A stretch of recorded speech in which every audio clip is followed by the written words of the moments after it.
우리가 세상을 살면서 하나님의 뜻을 다 안다는 것은 불가능한 일입니다. 왜냐하면 그것은 인간의 영역 밖에 있기 때문이죠. 다만 성경 말씀을 통해서 그리고 성령의 도우심을 통해서 우리가 하나님의 뜻을 깨달을 수 있습니다.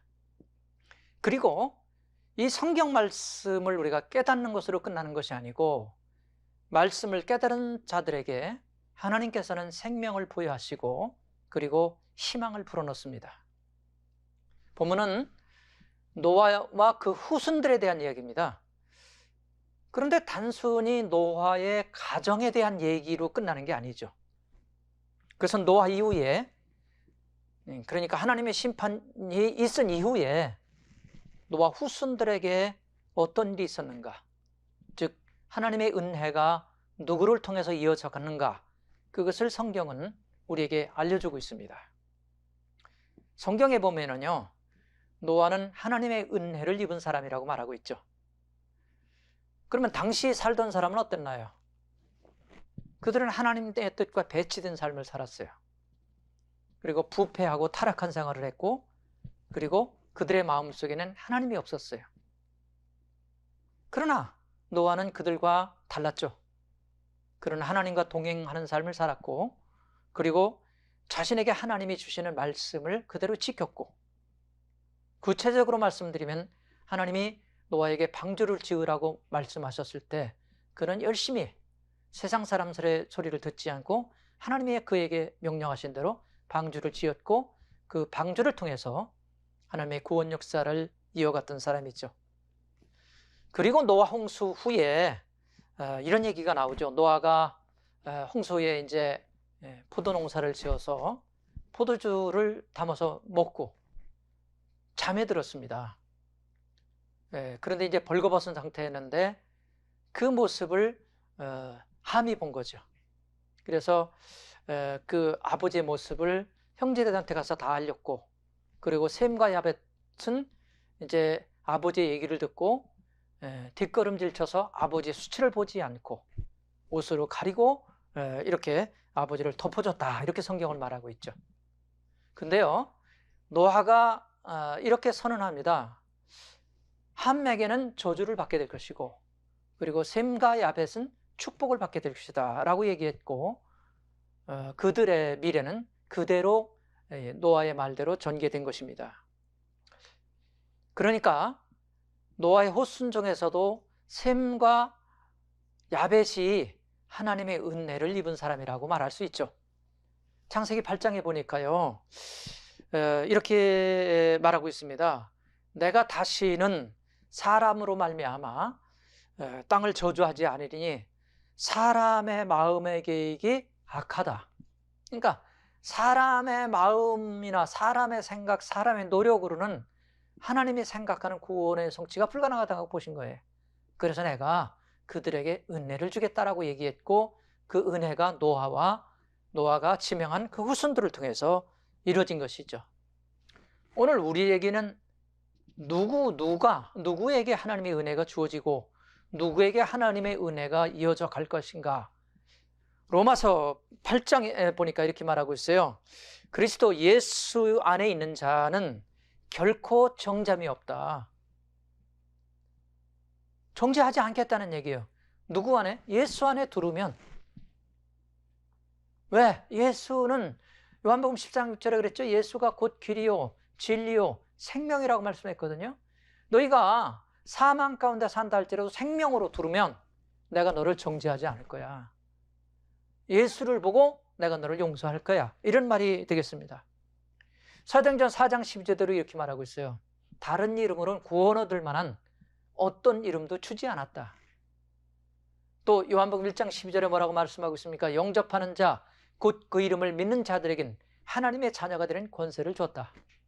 오늘 우리가 살고 있는 시대에 똑같이 죄의 영향권에 살고 죄에 노출되어 살고 있지만 예수 안에 들어와 있고 예수를 붙잡고 있고 예수를 의지하고 있는 사람은 하나님이 정죄하지 않고 은혜를 주시겠다라고 말씀하고 있는 겁니다. 그러면 은혜를 입은 사람이 누굽니까? 그리고 은혜를 입은 사람은 뭐가 다릅니까? 바울은 이렇게 얘기해요. 나는 그리스도와 함께 십자가에 못 박혔습니다.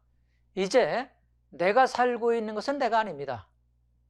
그러니까 바울 자신의 삶은 자기 의지로 사는 것이 아니라 하나님이 주는 은혜로 산다는 얘기예요. 은혜 받은 후에. 그렇지만 은혜 입은 사람도 끊임없이 죄의 영향에 노출되어 있습니다.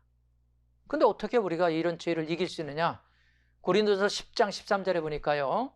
하나님은 우리에게 시험을 주시되 감당할 시험을 주시고 또 시험 당할 즈음에 피할 길을 여신다. 이게 은혜 받은 사람들의 삶 속에 하나님이 함께 하심이라고 할 수 있는 것이죠. 뿐만 아니라 하나님께서는 은혜 입은 사람들에게 새 마음을 주시고 그리고 새 영을 주시고 그래서 하나님의 말씀을 지킬 수 있게 해주겠다는 거죠. 여러분, 은혜 생활이 뭡니까? 은혜 생활이라는 것은요, 행동 몇 가지를 수정하거나 몇 가지를 고치는 걸 의미하지 않습니다. 근본적으로 그의 삶의 전체 뿌리부터 변화된 그런 삶을 말하고 있는 것인데 그것은 무엇을 의미하느냐? 요한복음 15장에서 잘 말씀하고 있어요. 거기서 뭐라고 말씀하고 있냐면 아버지는 농부고 예수님은 포도나무고 우리는 가지다. 그런데 가지가 포도나무에 붙어 있으면 열매를 맺는다. 그러니까 은혜 생활이라는 것은 어떤 것이냐면 끊임없이 우리가 하나님으로부터 공급받는 상태, 끊임없이 하나님으로부터 은혜 받는 상태를 성경은 말씀하고 있는 거예요. 이와 같이 늘 은혜 받는 삶, 그러면 그 삶은 복으로 이어진다라고 말하고 있어요. 그래서 요한복음 15장 7절에 이렇게 말씀하고 있습니다. 너희가 내 안에 거하고 내 말이 너희 안에 거하면 너희가 무엇이든지 원하는 대로 구하라. 그리하면 이루어질 것이다. 그렇습니다, 여러분들. 우리가 하나님의 은혜에 강한 사람이 되어야 됩니다. 우리가 은혜에 젖어 살아야 됩니다. 그리고 우리가 은혜에 충만해야 됩니다. 우리 생각과 우리 사상과 우리 삶이 하나님의 은혜로 채워지면 우리는 능히 세상으로부터 어떤 시련과 세상으로부터 오는 어떤 유혹과 세상으로부터 어떤 고뇌를 능히 이길 수 있는 거 아니겠습니까? 여러분, 요즘 코로나로 세상이 참 어렵고 힘들고 그렇지 않습니까? 제일 취약한 사람들이 어떤 사람들입니까? 면역이 약한 사람들이에요. 나이가 드신 분들, 그리고 건강이 약한 사람들. 그 사람들에게는 치명적인 거예요. 왜? 그 병균을 극복해 나갈 힘이 없기 때문이죠. 신앙도 마찬가지죠. 우리 영이 성령으로 충만해지고 우리의 사상이 하나님 말씀으로 채워져 있고 우리 생각과 우리가 보는 안목이 말씀 중심으로 채워져 있으면 세상이 어떤 상황에 노출되어 있어도 우리는 세상이 두렵지 않죠. 우리가 율법을 하나하나 지킬 필요가 없어요. 우리가 말씀으로 채워져 있으면 그냥 살면 됩니다. 진리가 너희를 자유케 하리라고 말했잖아요. 진리가 우리를 자유케 하는 거예요. 진리 안에 있으면 우리가 이리 가야 될까 저리 가야 될까 할 거 없어요. 그냥 살고 싶은 대로 하고 싶은 대로 살아가면 그 삶이 하나님의 말씀을 이루어가는 삶이 될 것이고 하나님의 뜻을 이루어가는 삶이 될 것이고 마침내 하나님의 축복을 이루는 삶이 될 수 있다라고 성경은 말하고 있는 것입니다. 그러므로 여러분들 무엇보다도 우리는 하나님에게 주목해야 되겠습니다. 그리고 하나님 말씀에 귀를 기울여야 되겠습니다. 그리고 말씀을 따라서 한 걸음 한 걸음 미래를 향해서 나아가야 되겠죠. 자, 그러면 우리가 은혜 생활을 해야 되는데 어떻게 은혜 생활을 이어갈 수 있겠습니까? 여러분, 이 땅도 낮이 있고 밤이 있습니다. 우리가 원하든 원치 않든 밤이 깊어지면 새벽이 가까우는 것이고 또 낮이 깊어지면 점점 밤이 다가오는 거예요.